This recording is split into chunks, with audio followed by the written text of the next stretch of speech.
Welcome back to Tallybook Troubleshooting, everybody. I'm your host, Keith Stelter, trying to bring you a little bit of positive PR for the oil industry. Let you know we're not monsters.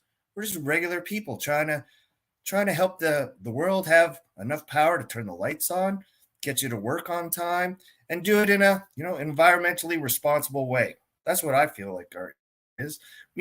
Stories out there, a lot of charity work, lots of people inventing things, outreach, you name it. Children's books. Shout out to JP Warren and his children's book, Educating People. Man, I got a copy for my children as well. Tallybook Troubleshooting, brought to you by 413 Mechanical. We do everything but the electrical. You call 911 for emergencies, call 413 for construction. That's what I'm trying to make. Maybe that line works, maybe it doesn't. From earthwork, we manufacture structural steel, meter runs, concrete, grouting, piping, roustabouts. We could put locations together, SWDs.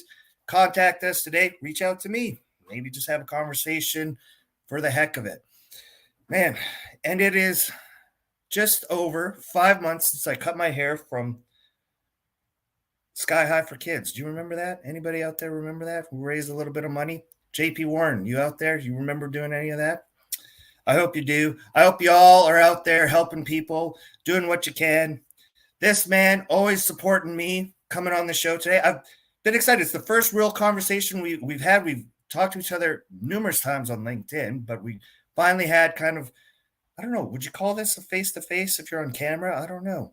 But we're going to be troubleshooting energy and everything that we possibly can today. And I'll let him do his own introduction. Bringing the man on, JB. Welcome, sir. Welcome to the show. Thank you for coming on. Well, thank you so much for having me. I'm very excited, humbled, honored to be part of this. I've been watching since you started it, especially with the name Tally Book, because I think anyone that's ever truly been in the oil field knows what a true tally book is. And if they don't, they're probably really not schooled correctly.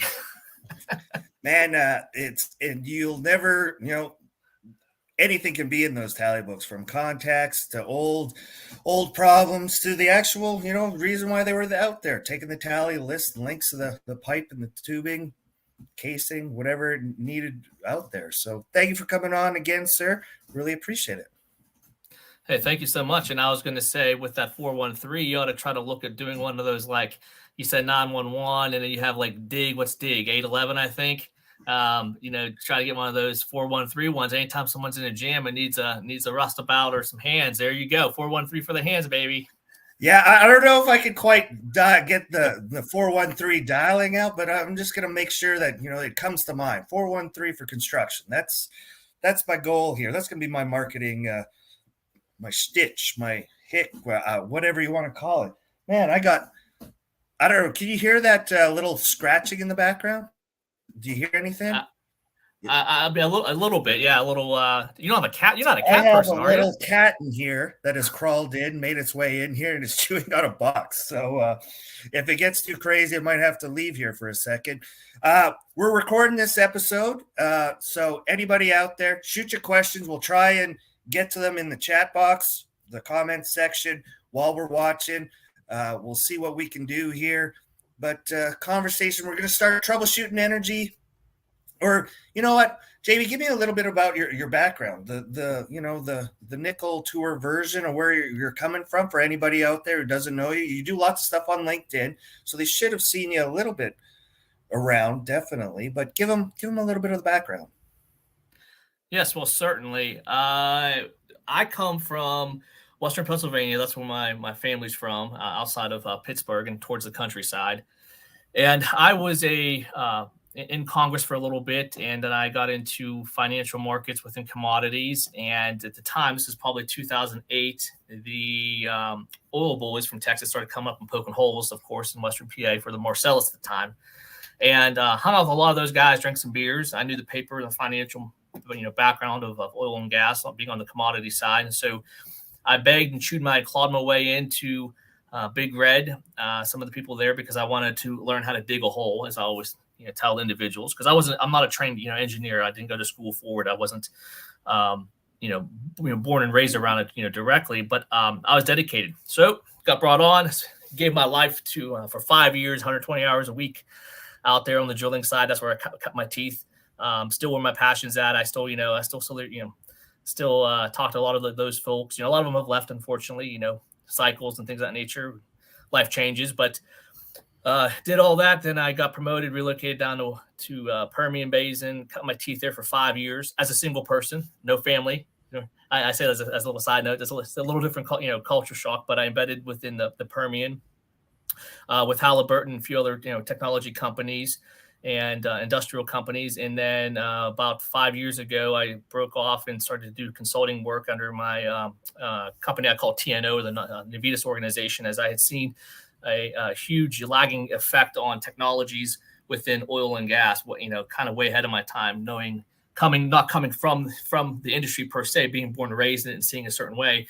I'm very techie. And so I decided that there's going to be a niche market expansion. Either it's going to come naturally or it's going to come forced, either through regulatory, government intervention or through making money, profitability.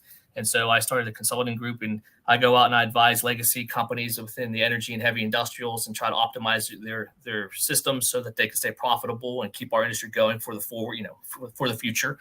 And then I work with a lot of startups as well that have new technologies and on their GTM and go-to-market strategy and help them and advise them a lot. A lot of these companies sometimes have great ideas, but they don't know the history of it. It's been tried and tested.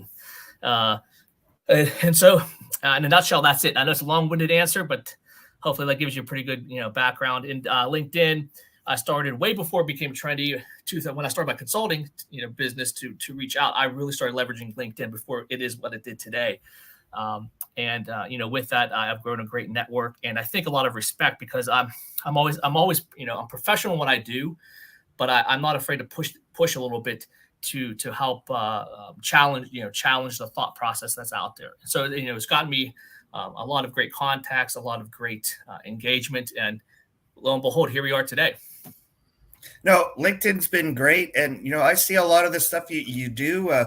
You're trying to start or engage a conversation, and I think that's been a lost element here in a lot of different places. Is just to have a conversation, not with the intent to make anybody mad, but at least invoke some thought, right? Like, are you, if you're standing by your stance, that's great, but have you completely thought of all the angles? And a lot of people seem to be afraid to have, really in-depth conversations because they're afraid to offend people these days. And that's really unfortunate because I think more talk is needed instead of just getting angry and yelling at each other, for sure.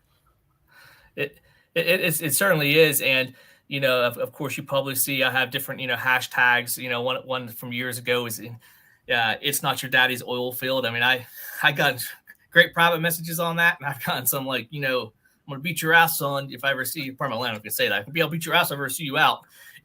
And I'm like, this is probably coming from some, 30-year-old hand that's, 4 times divorcing on location, wishing certain sales group of people would stop by and try to sell them an overpriced widget. That's yes, sir. For another time. It takes all kinds to make the industry go forward, and we need them all, definitely. It's but at the same time, you're right. I like what you talked about, earlier with the technologies. Having this show, I've come across some great ones where I was just like, man, if more people knew about your what you're doing, or the industry be willing to try it, like especially some of the saltwater disposal, like to clean up the water.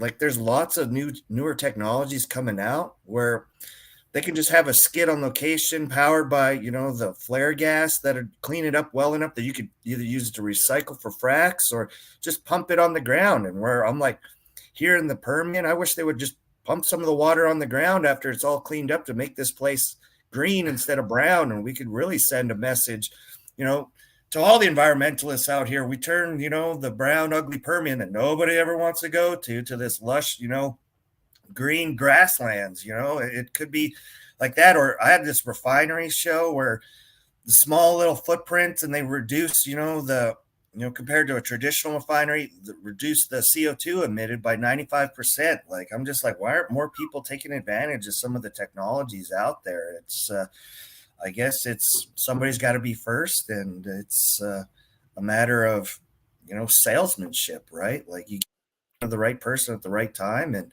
they'll be willing to try it. So, man, we're 10 minutes in and we haven't actually troubleshooted anything yet. You actually have a post right now asking, what was it? Energy. And then you had 4 options, right? One was in transition. What were the other options?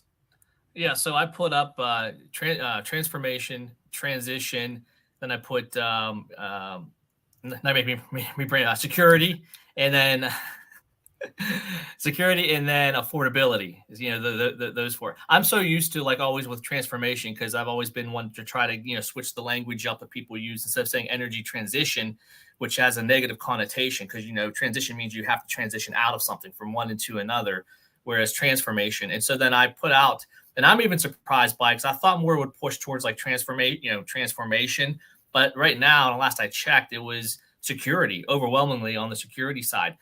And I think, that's great, because, you hear, if you follow other individuals, that are out there in the marketplace that, pushing, the fossil fuels are good for society, like Alex, I always say Epstein, that's out there doing it. And, with that transition and the climate crisis, all the fear mongering that's around it.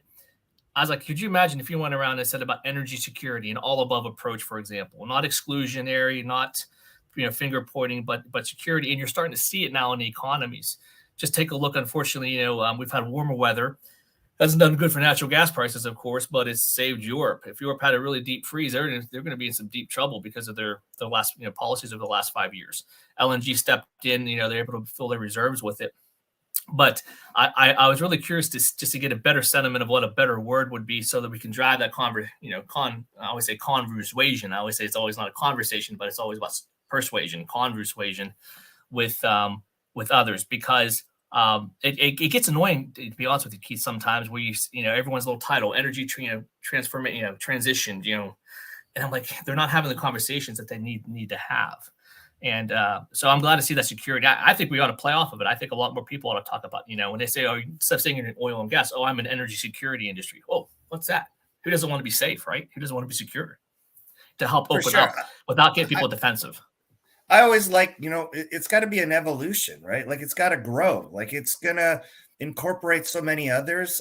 I'm an oil and gas guy. I'm not against having more nuclear, more solar. Like if the panels were better, were there more more of a longer lifespan, they're made with less, dangerous chemicals and stuff. Like I think the biggest push is going to be here in a few years when all these solar panels that have been around for once they hit the end of their lifespan, they have to be disposed of. And some of the stuff they're made out of isn't so nice. So there's going to be a little bit of a problem there, which, okay, we got to work together to solve. And it's going to take energy. And the populations are growing. They're not shrinking. And the demands, in places where they didn't use as much, now they are, becoming more modern. So the demand is growing, not shrinking. So you're going to need oil and gas plus.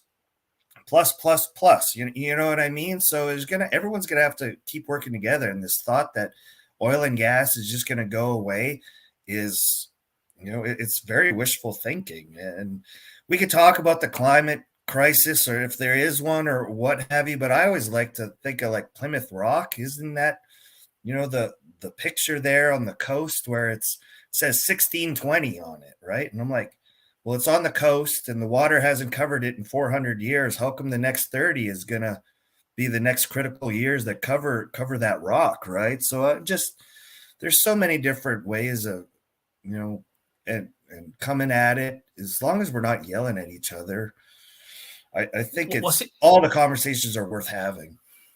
Yeah. Do you know the one thing that I'm starting to I guess you can use the words lean into a little bit more. So I guess I mentioned beginning, I worked in Congress. So my degree was in political science. I mentioned I'm not, a trained engineer. So I was in government. And so I look at things kind of like from a, when I say politics, I look at from both sides. Okay. What's the issue out there? What's the problem? How do we come to consensus? And I'm very methodical and very, critical thinking and objective. Even I have, my personal beliefs and like everyone does in different worldviews.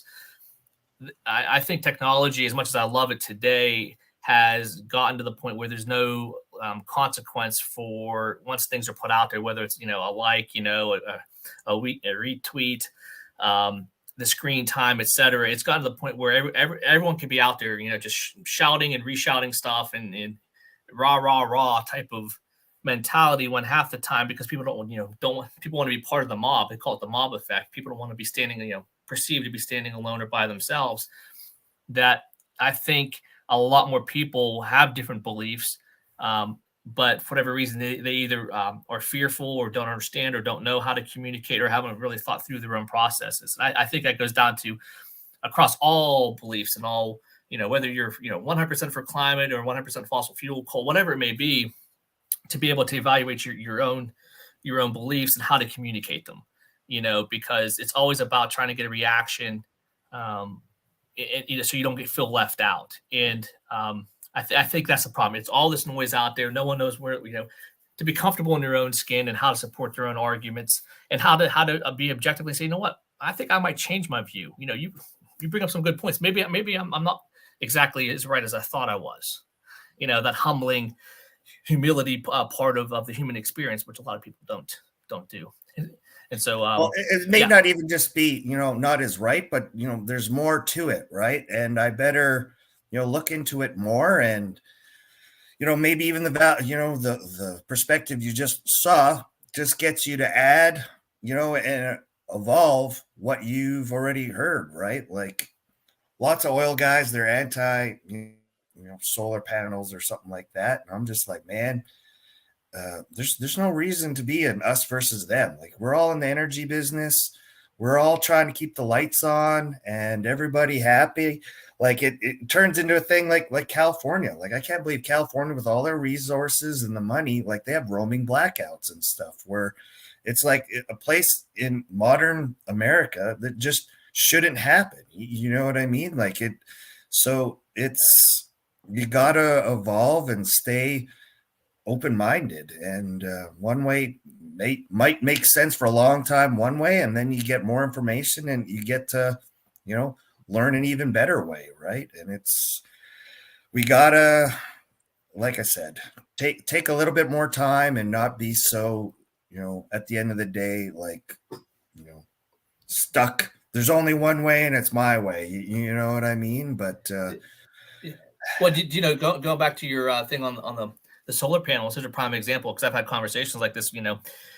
This is a gentleman out there and just trying to have a conversation, and I'm trying to give him some bullet points where some factual bullet points of like, okay, if you rephrase this questioning here and you plant these seeds. I've had experience where people start to like, oh, you know what, maybe I need to look into that.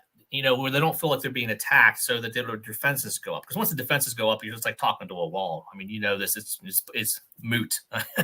But anyway, so this gentleman I was speaking with was so adamantly against solar panels, but he was on the production side of energy, right? And overseeing a field of operations. And I was like, sir, and I won't name drop anything, because I don't do that. But I was like, sir, do you realize your entire operations would cease to exist right now because every SCADA system that you have is being powered by a solar panel? He's like, no, it's not. I'm like, oh yes. I'm like, you thought Pecos was bad, man. It's you're way out there, man. You're using it already, man. Like, yeah, that's why there's no sense in being so like one way or the other. Like, to me, do I want solar panels on my house? If they got to a better system, sure, why not? But I don't like all the batteries and some of the the way it has to be integrated into the grid and some of that stuff. Like once that gets a little bit better, I think I'd be a lot more open to it. But I'm not dead against it by any means. And well, the one thing that you're talking about is called energy density. Nowhere in the energy conversation at all, whether renewables or oil, fossil, the whole gamut, okay, of it. It's all about, okay, well, the sun and wind, the climate, this, blah, blah, blah. But here's the thing, at the end of the day, is what you get out of a molecule in essence, that what they call energy density. For example, a barrel of oil has a incredible energy density because of all the byproducts that can be cracked, fracked, refined out of it, right? 6,000 For a different low products. cost, right? And it's also energy Yeah. efficiency, right? Too, with that Oh, density. oh yeah.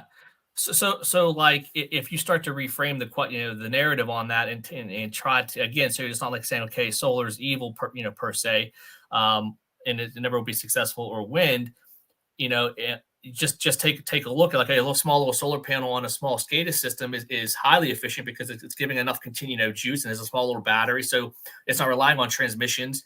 So if the weather goes and the pole's down for a week, you still have operations because you still have on-site power, right? So there's good energy density for what's needed there. But to spend all this money and capital and put solar panels on roofs and everything of that nature on a residential side is different than saying going to a Tesla factory that's over 2 million square feet or 1 million square feet of flat roof that's actually bringing in heat, not reflecting it. Well, maybe that's a good place because it's no one's going to walk on it. It's on a roof. Like, okay, so maybe there's good utility there. There's good energy density there. So again, but we can't have these conversations because it's, again, finger pointing this, and this. I just wish everyone would take a breath and say, okay, what's the common problem? What are we both trying to solve? At the end of the day, what we both really want is more energy. And like you said at the conversation, it's some of the demographics that I've been reading and studying up on. For example, like China is going to start going back down a little bit on population. They're about 1.3 billion people now. They're actually, over the next couple of decades, going to go downwards. They anticipate probably being around maybe 900 million people in the future. India, you haven't seen anything out of India yet. That sucker's about to open up, and right now they're about almost the same as China. 1.2 billion people. They only use 5 million barrels of oil right now. I mean, you want to talk about an Look at the continent of Africa. The continent of Africa, like they got miles of, to catching up of infrastructure that they could implement throughout the entire continent, right? And it's behind. And even, parts of Russia, they're still old. And I know they have their own oil, but if they're busy using their own oil, well, then they're not exporting enough to Europe. And Europe's got some, after making maybe some bad decisions, they got some rethinking to do. And South America as well, always expansions there. So and the population's growing here as well. So like the capacity out of the Permian needs pipelines, to the coasts and stuff. Like there's energy, but we gotta work together. I always thought the Permian needs its own refineries here to, heck with the pipelines. Let's refine some of the stuff here locally and, have it used right here and have all the rigs use their own damn gasoline made here right in the Permian, right? Yeah. The reason I was going like this was to point to the Alon, I was called Alon factory, the Big Spring refinery that's always, shouldn't be saying it's online, but it's always catching on fire. But it's old, like it does what it's trying to do, right? But there's more updated technologies that are easier. Like I said, it's when somebody finally takes the dive and just wants to try it out, and they'll be surprised. Like it's not 1985 anymore. Like there's stuff come miles and miles ahead that it's a great time to be in the industry. And it's so, and that's why I love the industry. You're never going to learn everything about it too. Like I used to be real upstream with wireline, a great place to be because of all the great technologies in wireline, but now more focused on the midstream side. It's a whole new ball game of learning, and it just, oh man, they have this over here and they're using this and they could use, oh my, like the industry's always been great to me. I've got to travel the world and see a lot of different things. And I always, that was the point of kind of trying to do the show a little bit as, some PR work and getting my name out there and meeting people, but try to give back to an industry that's been so great to me. So that's, Do you know I'm sorry. I'm going to cut you. I'm going to cut you off. No. Go ahead. See, you and I, Keith, man, we're very excited. So we always like, oh yeah, I have to. So again, I apologize if I seem like I cut you off on that one. But going off what you said, a lot of people don't look at the oil and gas industry. This is another way that we as this industry can help. The dollar that is, that we earn for our labor, they always say, oh, look at these, jobs, $150,000 a year, 20 years old, 21 years old. Of course, it's remote locations. It's 120 hours a week. There's a lot of dangers and hazards, et cetera, and, going on. But that's still that money, though, ends up, getting stretched a lot further because that person goes back and supports their family. That's a family goes, shopping, locally. They buy the boots. So that what they call circular economy goes a long way. And that's something that we could stress and say, listen, but by the way, all these local diners, from the lunches and the meals. What about the local diesel repair tech that's always doing oil changes on the truck equipment? Per se. Going back on the innovation side. So, years and years ago, I was laughed at when I said about 5 years ago that e-frac, at the time when it was a very small word, no one really talked about e-frac because, how dare you go after the oil haulers in West Texas, man? That was their bread and butter, right? Delivering diesel out to the diesel frac crews. And I said, listen, if you really fast forward to 5 years, whether it's, through investor pressure, because the ESG at the time was very small, wasn't as prevalent as it is today. It was out there, but it wasn't part of an investor package. And I said, could you imagine it just from an efficiency standpoint, from a profitability? Because at the time, our cyclical nature of what we do and keeping people employed and getting longevity out of the jobs, and keeping the talent, the brain drain, the crew change, the great crew change, as they call it, is because of the up and down cyclical nature of it, right? And that mainly goes down to operators having to cut back, as you know, because of money, et cetera.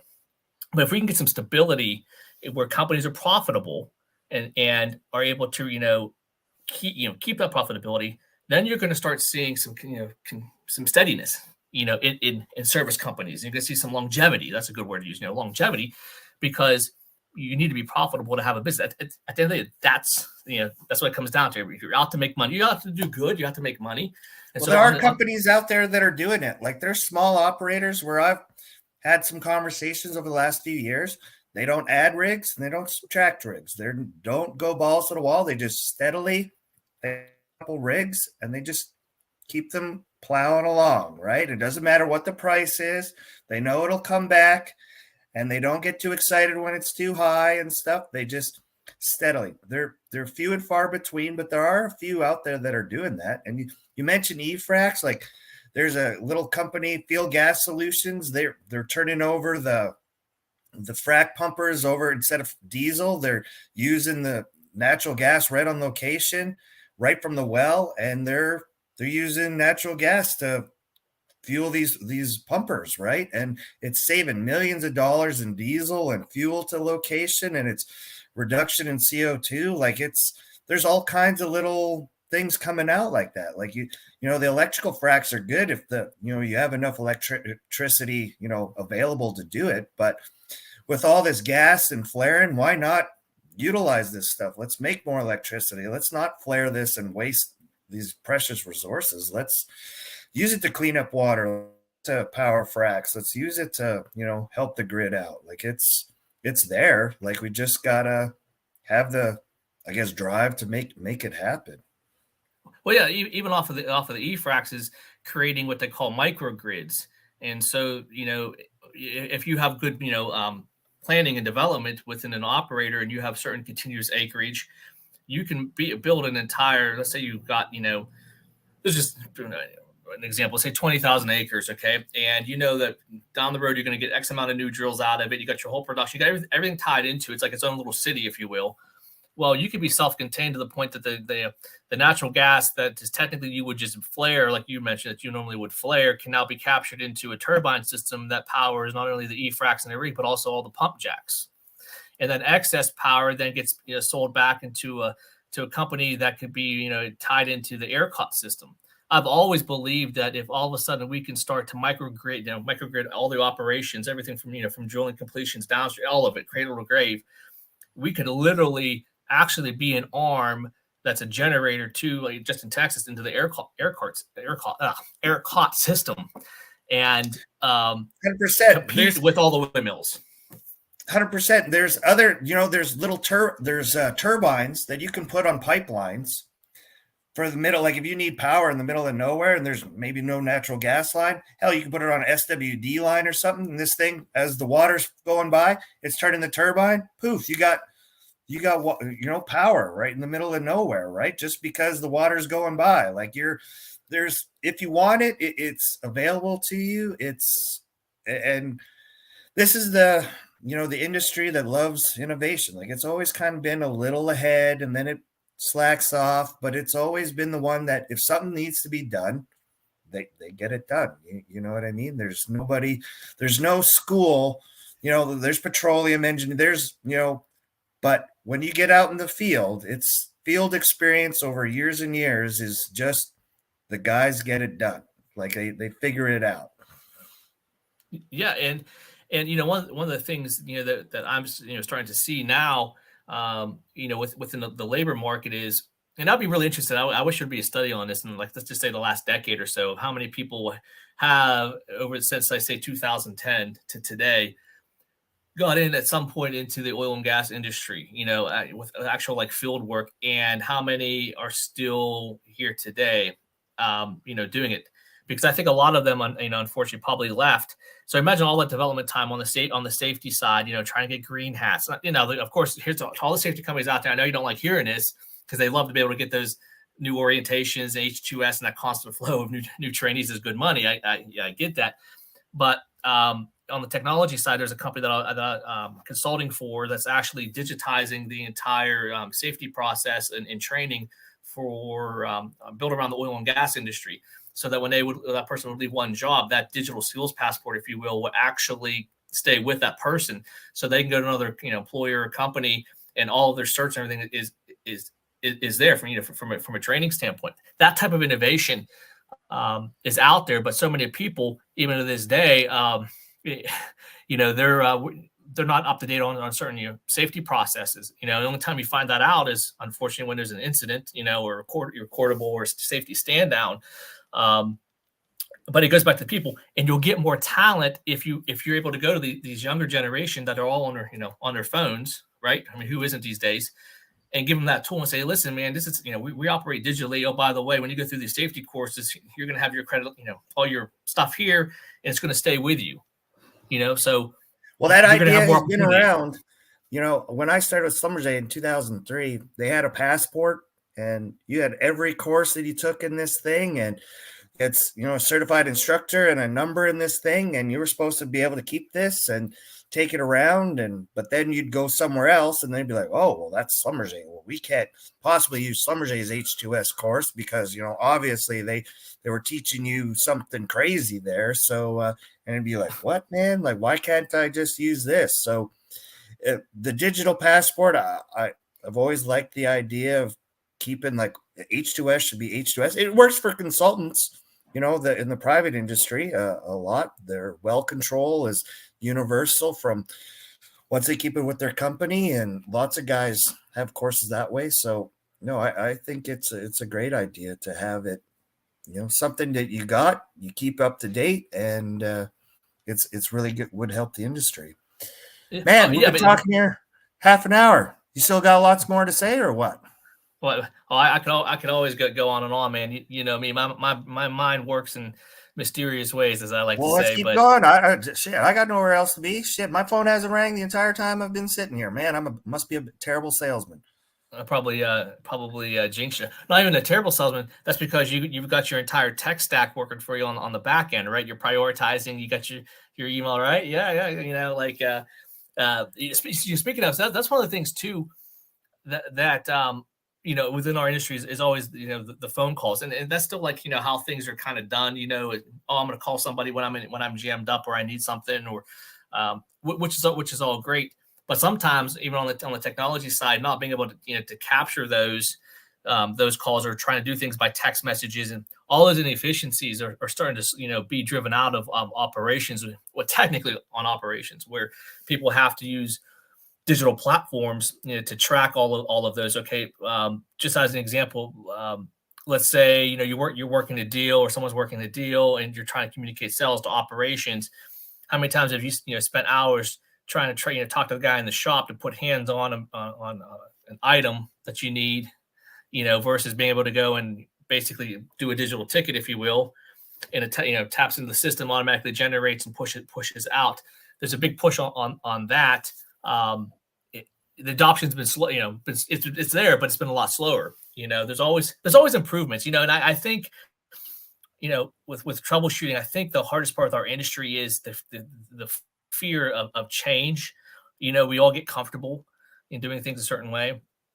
I would hope that people would be receptive to new practices and and more of digital adoption without losing that relationship or that personal ability. It's always great. So when the phone call is okay, something really went to shit, or is about to. So you don't just get a whole bunch of calls. Those 911 calls. When I was on the drilling side, man, our poor coordinators.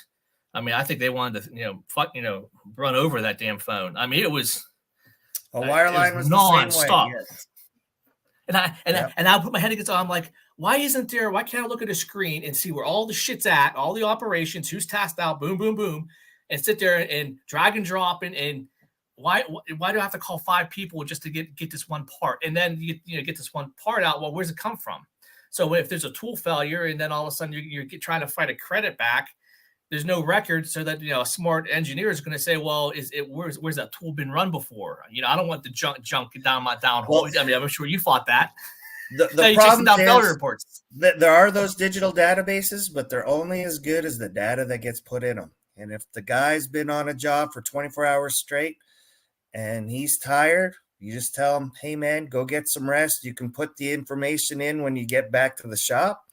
So you got 8 hours, that information's not in there. And if he forgets to do it when he comes back, now once again, your digital database is only as good as the data you put in it. So that's why, knowing that guy went home and was tired is the only trail that coordinator has, right? He knows it was there and he's the only one that knows it besides the guy who's sleeping. So it's, all that stuff has great value, but it's only as good as the data that gets put in it. So until we get to automatic, tags that when it drives in the shop, it automatically alerts you that, tool's back, and it's it's telling me it needs service. It's been run 12 hours or something.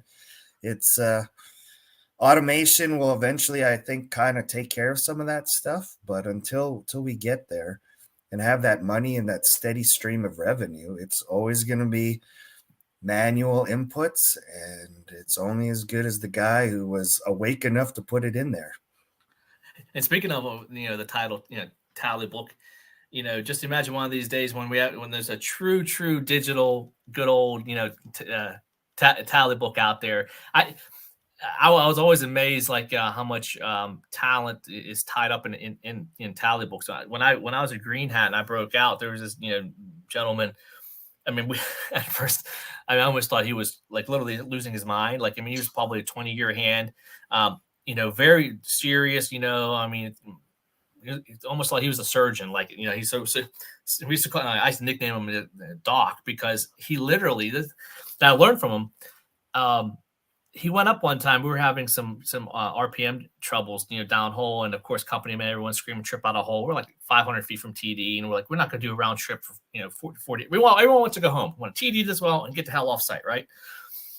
He comes out there with a stethoscope, and he's listening to the drill pipe, like, and he's telling everyone to be real quiet, and he's talking to the motor man and to the driller, and he's cycling pumps. I'm thinking to myself, like, what the hell is this guy doing? Like, so I let him do his thing, and eventually, after they kind of worked it out, he basically staked it. He all the way up to the, if I recall correctly, the vice president of operations of the operator. This is how serious this call goes up, and he basically staked his career on saying it's not the motor. We're not tripping out. Let's pull back off bottom. Pump a pill, and something's we can circulate a little bit. It's not the motor. Well, lo and behold, it's like, fine. Boom, picks back up. We TD the ball. I'll lay my plan over and talk on this. The point is, so I'm like, what the hell is the stethoscope? And he's been around so long before all the technologies. He said he used to go out before you had a lot of meters and a lot of just different ways of taking measurements and seeing time situations. He goes, I can literally listen to a pipe stand.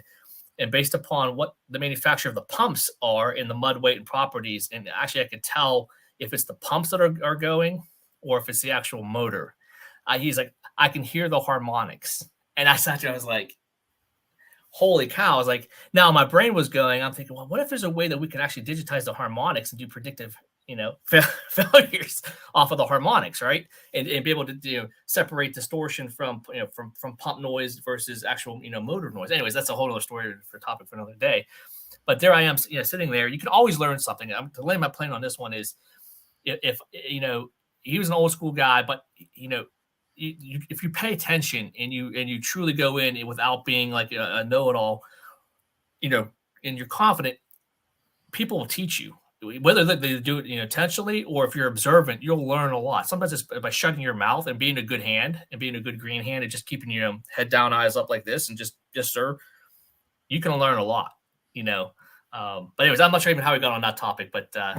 Well, that was that's a great troubleshooting. See, that's the kind of stories originally I created the show for, was those old school guy comes in and something's broken and somebody, it's like the big engine where they can't figure it out and they call the 60-year-old man who used to work on the engines a long time ago, and he listens to the motor and he's like, he taps with a hammer in the right place and boom, it starts up. He's like, man, you didn't do anything. And he's like, how can you charge me all this money? And he's like, man, it's the 40 years experience that you're paying for all the money for. I knew where to tap. He's like, you could have sat there forever and you would have never figured it out. So it's amazing to me. This is an industry where so many unique things happen, where things are lost or dropped, and it's that old school mentality where we're losing a lot of that, why?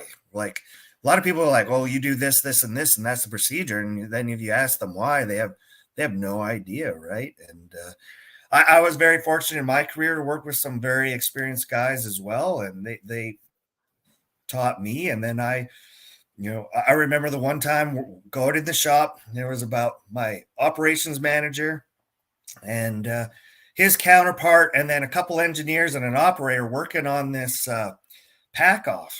It was an open hole pack off, pretty big, and they're trying to put this cylinder in, and they are just beating on this thing, trying to, like, with that wood, and they got and I'm like, they're trying to slide the cylinder back in around the the hydraulic area, and I'm like looking at them, and I'm like, pull that apart. And they got it all lubed up, grease and all that. I was like, take some WD-40, wipe some of that grease off. So they do. I'm like, try it now. And it was like, it's grease locked. And I just walked away. They were just like looking at me. And it was just too much grease. Like, it just kind of created too much of a seal.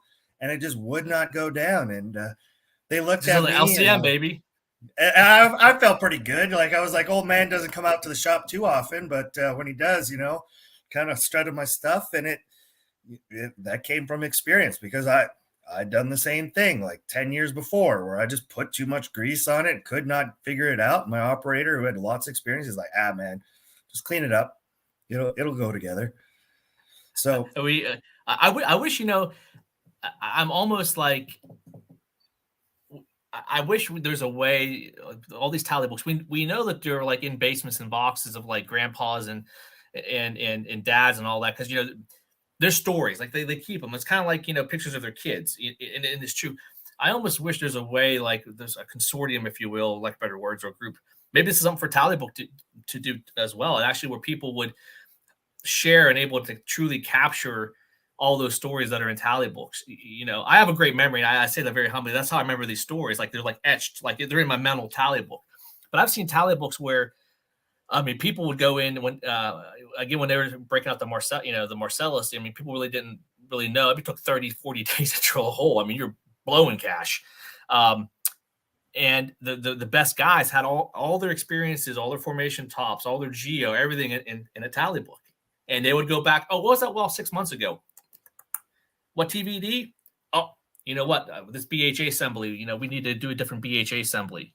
Because this is what, but it was all in different tally books. There's so much knowledge still that's on these tally books that is not even the greatest minds. Nothing against any mechanical engineers and oh man, nothing beats experience, real life experience, always there. And that's why, the show, I've always invited a lot of those guys on. They're like, oh man, I couldn't tell that story, or I couldn't do that like on camera. And I'm like, man, nobody watches the show anyway. It's just my wife. So that's why I always say that. And try to get them to come on, because at least if somebody hears it once, maybe it helps somebody. Like, it's, you never know unless you try. That's Yeah. basically what it comes down to. What was some of the these stories too. Um, that brain, I was called brain drain. They call it the great crew change, etc. Yeah. You know me, man. With technology, there's different, artificial intelligence. There's great software companies out there, and they're taking historical data, and they're taking whatever the historical well logs are from the state, and they're running analysis, blah blah blah, which is all great. Don't get me wrong, but you brought up a very good point. The data is only as good as the input. Could you imagine how much fake data and erroneous, wrong, exhaustion because people just wanted to finish their logs up, or Oh yeah. Your water line, like man. bond You know what I logs. mean? Like, you can, like a bond log, you PBLs. just tell the guy used to be like, okay, we got cement here. Are you sure? Yep.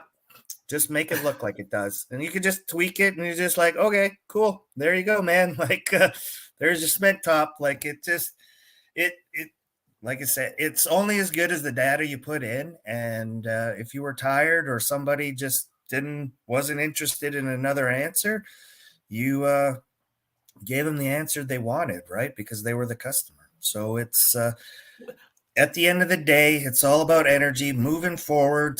Those guys will eventually get phased out, and the guys who do it right generally work out to be successful. At least we can only hope so. So, man, we're at 46 minutes. Let's wrap it up here. You got any big shout outs for any charity work, any other projects you got going? The floor is yours. Close up the show with some great stuff. Well, no. Well, first, I appreciate the invite to come talk. As far as charities and organizations, there's a lot of good ones out there. I'll give a shout out to Bethany and Sky High for Kids. I think that I talked to her through socials, and you want to see a person who is passionate and really making an impactful difference. Sky High for Kids. And it's basically, to end childhood cancer. And she does a lot of fundraisers, a lot into deaths. I'm sure some through this people have heard it or not, but I'll give her a shout out. And if you want to do anything with her fundraisers, go to her website. She does stuff in the Permian and also all throughout Texas. And just a great person. Sky High for Kids. That's what I would say for 10 pediatric. Well, then I'm going to have to get you some information on Tugging at Your Heartstrings. That's a new one I'm working with as well. So it's helping out kids and veterans here in the Permian. So maybe we'll get you tagged along with them, sir. And as far as work or projects going, you got any big announcements that way? If any company that's out there that has operational inefficiencies within the energy and heavy industrials, if you're looking for the new technology out there, to really just want to get a second opinion of what's out there, please let me know. That's what I really do. I kind of go in and I do, lack of better words, an audit, and really look at different processes, and then come up with a game plan on how to really improve things. And I call it the DART framework. Go to my website, you can get an idea on it. And so please keep that in mind. And then on the second side of that, I do on my own efforts and stuff. If people need to have talking points on oil and gas, just go to facts.energy, which is facts.energy. And I have a whole bunch of different sources there and talking points to help people. It's all categorized by topic. And take a look through that. Arm yourself with a couple good conversation points, and just try to have once a week a conversation with individuals in a non-defensive way, of course. Because we really have to get our story out there. We can't be silent as far as who we are and on this defensive reactive. We've got to start being more proactive in having these conversations. I'm just trying to help out a little bit by that. So check that out. I encourage people to leverage it. It's not a plug. I don't do any advertisements on it. I don't make any money off of it. It's of my own free time, free will, if you will. But I wanted to create those to truly help people within our industry to really grasp how to communicate and very short, succinct, I never say it right. Succinct, that word. I think we get what you mean. Yes, sir. Points. I can never say it right. I got to stop trying to pitch it that way. I can never say succinct, whatever it is. Yes, that word.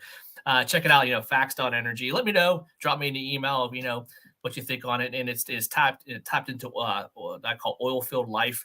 I'm going to start doing some blogs, conversations out like that, and drop me a message on LinkedIn if you want to connect up or have any questions. I'm pretty active on there, and I'd love to help anyone out with their LinkedIn, of course, too, if they're kind of looking for support. I'm sure you would too, if you know on how to get started, stuff like that. There. So there you go. There's my little self pitch. Excellent, sir. You did wonderful. Thank you for coming on.